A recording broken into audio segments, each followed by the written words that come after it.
levantem a mão para falar para as duas pessoas não falarem ao mesmo tempo. Essa questão, Luiz, isso aí acontece com todo mundo. Todo ser humano tem um problema grande, chama-se prestar atenção.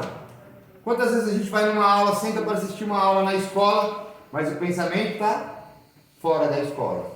Numa igreja, senta para assistir um culto, vai na sua religião de escolha, chega lá para prestar atenção naquilo, quando você vê, sua mente está pensando numa outra coisa. Mas aí nós temos que exercitar esse fenômeno de prestar atenção naquilo que nós estamos. Nós estamos aqui, vamos lá, vai. Nós vamos acabar em 11h30, nós vamos acabar a reunião. Então são 25 minutos que eu tenho que focar onde? Aqui. Eu tenho que trazer a minha mente para cá. Trabalho aqui. Porque é uma coisa muito engraçada, que às vezes eu acho que se eu botar um filme bom aqui, nego senta a bunda na cadeira porque ele nem levanta para ir no banheiro. Estou mentindo? Não.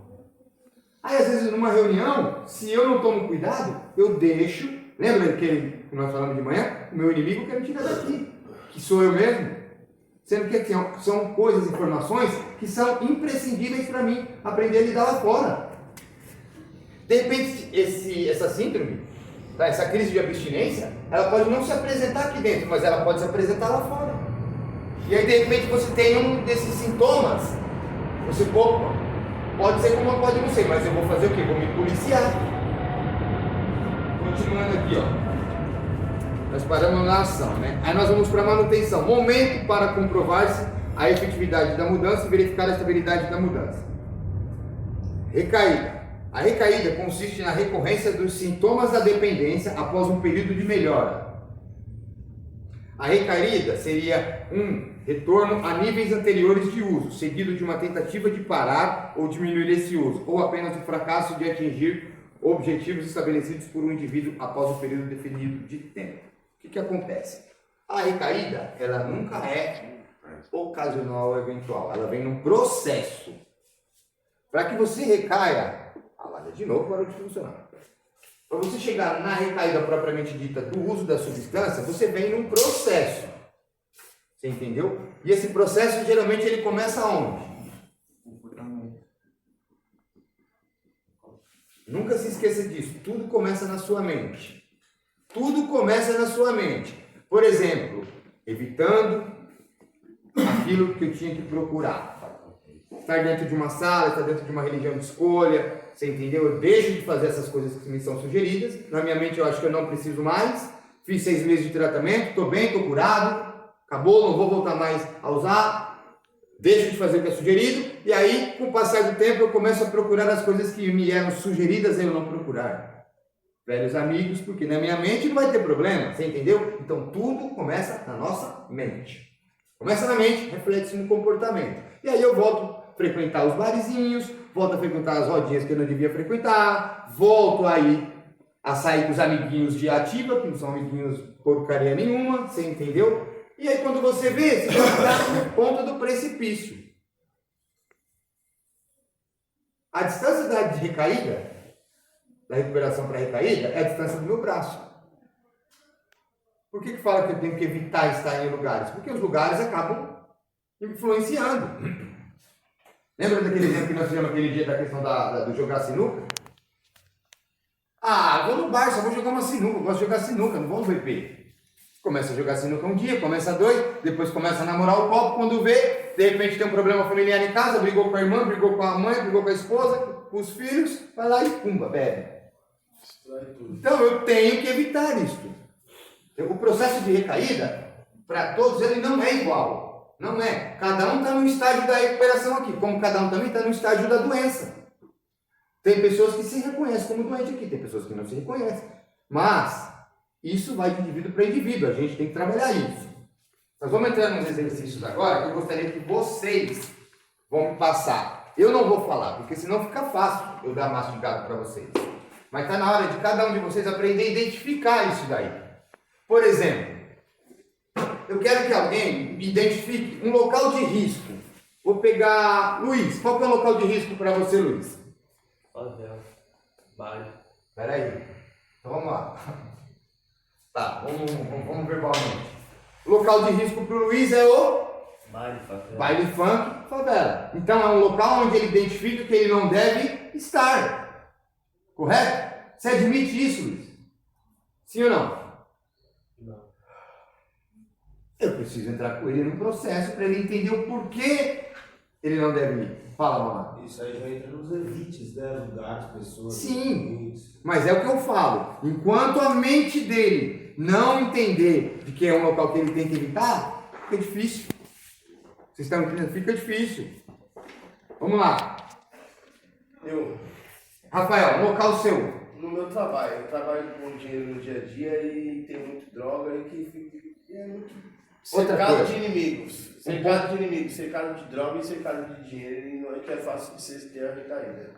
Eu sei onde ele trabalha, para quem não sabe, na 25 de março. A 25 de março é um antro de uso de droga. Então assim, peraí, eu já identifiquei aqui, ó, identifico locais de risco para você. Então se você identificou, só existe esse lugar para mim trabalhar? Não! O importante é eu estar em recuperação, então eu vou abrir mão desse lugar onde eu estou trabalhando, mas que eu vou estar em recuperação e arrumar outro trabalho. Vocês conseguem entender? É vergonha, por exemplo, para pessoas que têm dificuldade em lidar com o dinheiro, deixar o dinheiro com a mãe, com o pai, com a irmã, com a avó, com a avó. É vergonha? Sim ou não? Não. Não. O importante é não recair. Por quê? Chega-se a um certo ponto que a pessoa, ela perdeu o senso crítico. Então, quando ela pega com o dinheiro, a primeira coisa que ela relaciona é a substância de uso. Por isso que eu estou trabalhando minha mente aqui. Quantos aqui, se tivesse uma carteira agora e abrisse a carteira e tivesse uma nota de 10, relacionava a nota de 10 ao quê? Claro. Uma nota de 5 ao quê? Vocês estão entendendo? Porque a minha mente está condicionada a isso, a minha mente está formatada dessa forma. Se eu falar pra vocês que eu ia pedir um x-salada e uma coca gelada, Será que você iria pedir mesmo? eu ia. Hoje. que eu estou preparando minha mente Hoje pra não, sair porque daqui. você está vindo num processo. Preparando. Mas assim, se nós analisarmos friamente, toda vez que a gente abria a carteira, que eu olhava uma nota de 10, uma nota de 5, relacionava a sua substância de escolha, ou uma cachaça, ou uma droga de escolha. Vocês estão entendendo? Então assim, a minha mente ela está formatada dessa forma. Eu preciso pegar esse disco rígido e colocar informações novas. Se for uma pessoa normal, ela vai olhar uma nota de 10, uma nota de 20, ela vai relacionar assim, poxa, vou comprar um pão, um queijo, um presunto, uma Coca-Cola. Você quer ver uma coisa? Quem é alcoólatra aqui? Rafael, se eu falar de litro, você lembra de? Gin, Cachaça? cachaça, pitu, parada. Cerveja. Começaram a Deixa eu beber ver. e acabava Pega uma Deixa eu ver quem mais. Quem mais aqui? Corote. Luiz, se eu falar pra você de carreira, você lembra do quê? Júnior, lembrar de quê? Carreira. Carreira? É. Ah, eu lembro do risco, mas eu lembro de bebida. O meu não é Sim. muito forte. Mas lembra O risco. da droga, daquela droga, Aham. correto? Correto. Se eu falar pra alguém aqui de brita, vai lembrar do quê? Pedra, vai lembrar do quê? Pedra. Crack. Crack. Vocês estão entendendo? Eu vivo isso tanto tempo que a minha mente está condicionada a isso. Se eu pegar uma pessoa que não tem problema com droga, se eu falar de litro, ela vai falar de refrigerante, litro de leite, carreira, profissional, militar. Vocês estão entendendo o processo? Então assim, a nossa mente ela está formatada dessa forma. A gente precisa mudar a nossa forma de pensar, a gente precisa mudar isso. E isso não é da noite para o dia, requer um tempo. Por isso que fala-se desse tempo de 90 a 6 meses. Porque esses 90 dias iniciais, ele é para criar-se uma abstinência. O processo da mudança, ele vai começar a acontecer dos 90 em diante. Que aí você começa a perceber. Por que tem a ressocialização? A ressocialização não é férias de tratamento. A ressocialização faz parte do tratamento. Tá? Não é que você estou de férias, 4 dias em casa, comer, beber e dormir. Ei, tá errado? Os 4 dias é para você começar a se familiarizar com coisas positivas para sua vida. Como, por exemplo, ir num grupo de apoio, ir na sua religião de escolha, ir num CAPS, curtir a sua família. Estudar. Tanto que, qual que é a meta quando sai daqui com 4 meses, com 5 meses? Vocês saírem com um cronograma, certo? Esse cronograma de coisas que você fez, metas que você fez por esses 4 dias, a família que vocês fez, metas para vocês para esses 4 dias e que os terapeutas fizeram. Pega-se os 3 e junta e faz um só. Quando retorna da ressocialização, faz uma avaliação de como que foi, para as dificuldades que teve na primeira ressocialização, se trabalhar no período para poder sair na segunda ressocialização, para poder ir embora. Vocês conseguem entender isso? Por quê? A maior dificuldade está nesse processo clínica rua. Porque a grande maioria acha que fez os 6 meses de tratamento, não precisa mais se cuidar. E está errado. Para que um comportamento ele se torne sólido na vida de vocês, ele tem que ter uma rotina. Então, assim, se você começar a fazer todo dia a mesma coisa durante um período, isso vai se tornar fixo na sua vida. Habitual, né? Habitual, vai se tornar um hábito na sua vida. Entendeu? E é o que a gente precisa adquirir. Hábitos saudáveis, hábitos novos. Vamos lá. Quem sabia que tem horários específicos para uso? Quem sabia?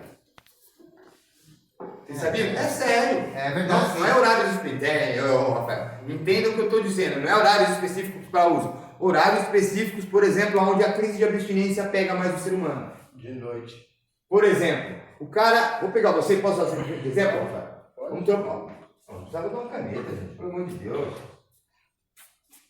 Imagina que isso aqui é um relógio, correto? Certo. O Rafael está lá. Ele trabalha e ele costuma usar das 6 da tarde, certo? Imagina que é das 6 da tarde em diante. Na parte da manhã, o organismo dele já sabe que ele não faz uso. Quando chega próximo desse horário aqui, ó, das 6 da tarde, ele já começa a ter reações físicas de pré-uso. Estou errado? Não. Quem já passou por isso? Vocês estão vendo? Por quê? Porque ele já sabe que a partir das 6 da tarde até umas 11 da meia-noite é o horário que ele faz o uso. Então é um horário que a partir de hoje eu tenho que tomar cuidado. Ô Márcio, um minutinho só, sem tirar somente de raciocínio. Igual eu ia pra 25, o meu costume era chegar das 9h30, 10 horas lá. Aí quando eu fazia... Eu tinha uma meta, né? Aí eu fazia uma venda, aí eu já ia lá e já sacava um dinheiro.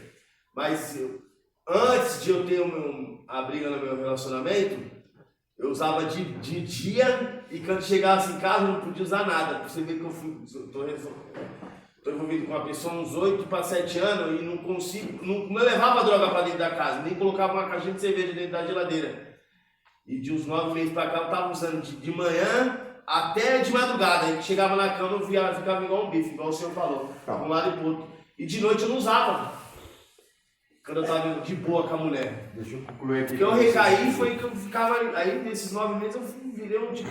Presta atenção. Ó, esse horário que eu falei pra vocês, do exemplo do Rafael, que ele para de trabalhar às 6 e até às 11 ele usa, na parte da manhã é mais tranquilo. Então assim, ele não tem. Agora, quando vai chegando próximo do horário que ele já é acostumado a usar, ele já começa a ter crise, ele já começa a ter sintomas físicos. Então, isso não é só lá fora, não.